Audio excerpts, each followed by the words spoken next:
Hey, hi. Good morning. This is Gopakumar Panikar here. I work with HDFC Bank. I handle enterprise architecture and API banking at HDFC Bank. This is a short story of how did we navigated through the digital revolution after the uh, COVID, and what digital era, what transformation happened in the bank, especially using Solace. I have overall 25 years of IT experience working with HDFC Bank since 2005.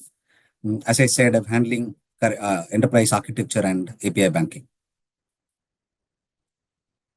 So post-COVID era, we have seen many digital transformation, a sweeping revolution in the way companies work. Many of the companies were forced, organizations were forced to, or forced to reimagine how do they do business. So BFSI in banking sector was also not very different. We had to rethink how do we digitally onboard the customer. So digitally onboard earlier also banking used to do digitally, but the end-to-end digital onboarding was very important. So we started using video KYC and many other new initiatives to onboard the customer. While it started in COVID, post-COVID also, people started enhancing it further to ensure saying that we are able to onboard customer digitally and further to a straight-through processing without even touching in between. Can I onboard the customer without a no person in between? How much of a self-service is possible? Can we have zero paper? Digital payments, obviously, all of you know the transformation which UPI has brought in India. The volumes have zoomed from 2 billions. In HDFC Bank, today we process around 70 billion transactions or debit credits in a day. Business analytics obviously was always important, but the focus changed. The tech data analytics earlier, people used to do data analytics, but it was not very important as post COVID era because of the digital era. The tech data analytics was very important. Today, we do API analytics. We try and identify the outliers in API performance to figure out, what is dropping, how do we can improve. All of those obviously comes with frauds and fraud prevention mechanism. So there were a lot of investment forced in the fraud prevention as well, cyber security. Then came banking as a service.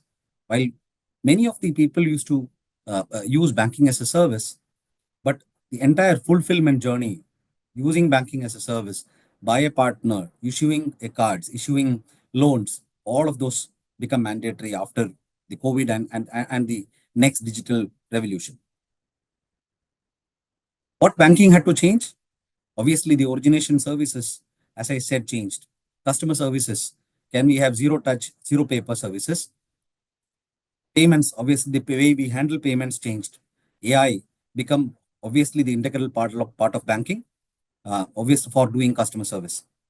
All of those needed DPI integration. So India has invested largely in the DPI. So it has been huge success for the India growth as well.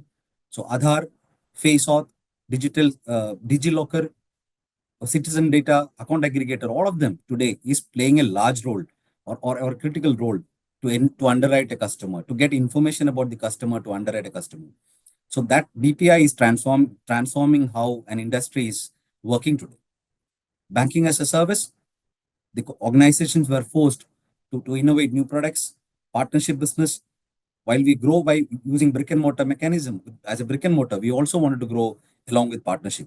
So partnerships are becoming a norm now. The data reimagination of use of data, ML. So we are using ML in many mechanisms, many ways for frauds, for customer risk analytics, the customer eligibility. So many places today, bankings use ML. How did it change the tech landscape? Life has changed all about API. Suddenly, all of the business capability we had to expose as APIs. So people started even doing a proactive domain gap analysis to figure out what are the building blocks or reusable APIs which are not available. Can I build it upfront so that it can be used in future? So life changed in most of the organization, most of the banking about integrating with API. Then about the large scale demands. As I said, there are certain APIs. Okay, for example, the UPI today operates around 3,000 TPS. So how do we manage that volume? So the volumes jumped up multi-millions. All of this forced cloud adoption. It could be an in-house cloud or a public cloud. So the people started looking at the cloud adoption. How do we transform from legacy to modernize? Cloud native applications. So a lot of investment started coming in cloud native application, started talking about experience engineering, API engineering, segregation of concerns. It was important to develop something for your bank and equally use it for partners as well. So a lot of discussion started on design. How do we make it components reusable? With this extreme scale, cloud native architecture came in event driven architecture. So we spend a lot of time in deciding how do we drive event driven architecture. That is when we started looking for Solace. That is when we engaged with Solace. Another important landscape which changes data engineering. People started investing in lake houses for business analytics and tech analytics. Right? These are the largely the change in tech landscape happened uh, uh, post-COVID era. So as I said, for event-driven architecture, we started evaluating what are the options we have, and we compared multiple products, and we finally decided to use Solace. What excited us in Solace? Store and forward. For example, UPI today does a debit credit at around 3,000 TPS. Now, this application is a blocking thread application. Now, this application also has to send a notification. Now we're thinking, how do I release the thread at around less than 1 ms so that the thread is free? How do I scale the application? Now what do we do today is we write to Solace. So after debit credit, we write to Solace and we free up the thread. From Solace, we send the notification. Similarly, for FRM monitoring, for all FRM integration, many of the integration today we leverage Solace in between. Even partner integration for callback mechanism for the partners. Second is fan out, obviously the data broadcasting. So CDC. So from a core today we do CDC to a lake, and also we want to CDC to do some other application instantaneously, because that system also needs a real time data for further processing. Observability, one of our challenge in the post digital era, because the volume is, how do we observe, how do we collect the logs? So we tried various mechanisms. Finally we decided that we will write all the logs, all the payloads to Solace. From Solace today we write to the persistent storage, and that too today we write around at 10,000 TPS, and it's scaling well. Guaranteed service delivery, there are a lot of cases where we have to accept requests, but we have to guarantee that we will complete that process, right? So we leverage Solace in using the guaranteed or delivering guaranteed service delivery. Event mesh, this is an item today we are working on. We also have on-prem and cloud integrations. Now how do we create mesh between cloud and on-prem? You're working towards it. Two-phase commit, this is one of the key thing we would like to use in the bank, because when you convert from legacy some of the applications, so two-phase commit was mandatory. So Solace gives supports two-phase commit, and we are leveraging it as well. Inbuilt REST consumer, disaster recovery. These are some of the components really helped us, especially disaster recovery. We didn't have to worry about how will it fit in bank's landscape, especially from a disaster recovery. It's mandatory for banking, right? All of you must be knowing. Last one was very important in our discussion. How easy to operate it, how easy to manage this in day-to-day life. So how many instances are required? How many OSs are required? In banking, vulnerability, patching, the managing the operating system, the managing the user ID, all of those is very important. And we have to do patching. Today we do patching instant. So patching has to be at end level. How do we maintain it? So how many number of instances would be required, right? So we had a lot of discussion. Finally, we decided that, Solace will ensure saying that the number of servers or number of instances I have to run is absolutely lesser. So it's worth going with. So day to life becomes very easy. Where are we today? So we started 3 years back. Today, we pump around 20,000 TPS, 650 million transactions a day, messages a day. There are two kinds of configurations we have. We run some of the messages we accept at geo active at both instances in production and DR.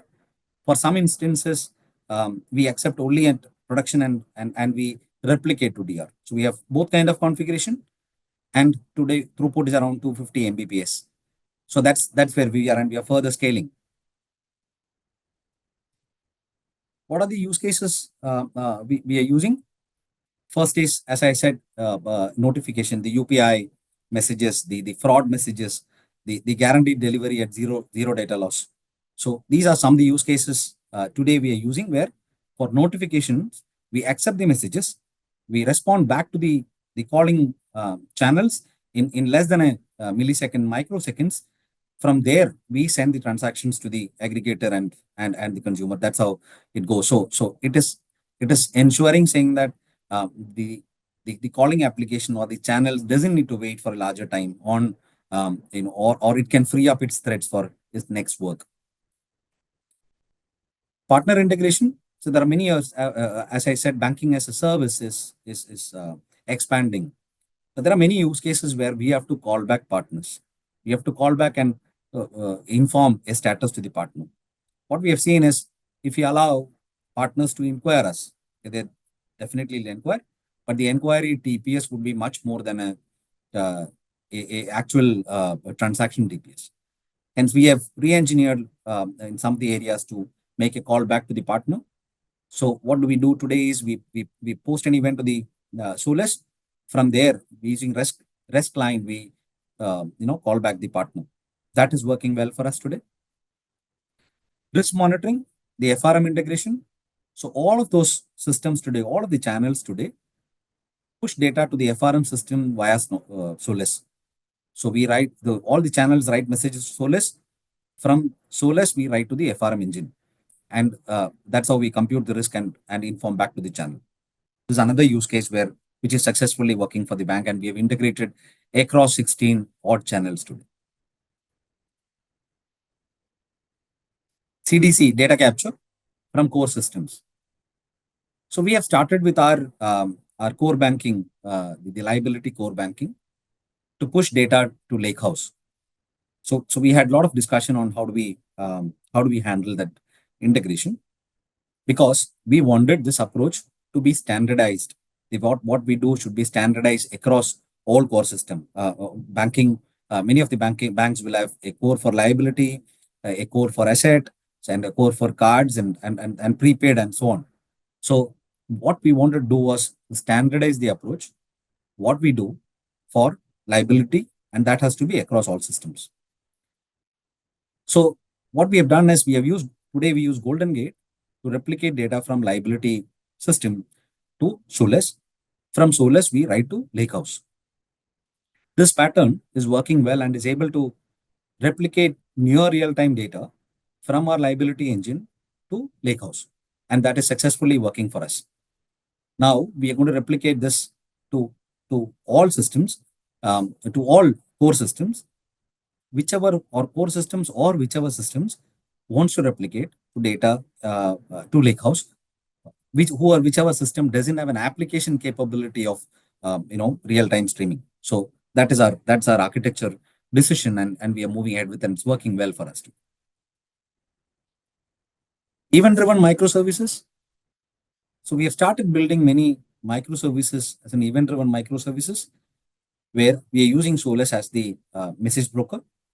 So first application we have rewritten is around KYC. So it's completely around, it's an event-driven architecture, leveraging Solace. That has worked well for us, and application is scaling and it's working well. So this is another area we have started looking at, and we are now expanding this area. Thank you. That is from my side, and thank you very much, Solace team, for getting me here. Thank you very much.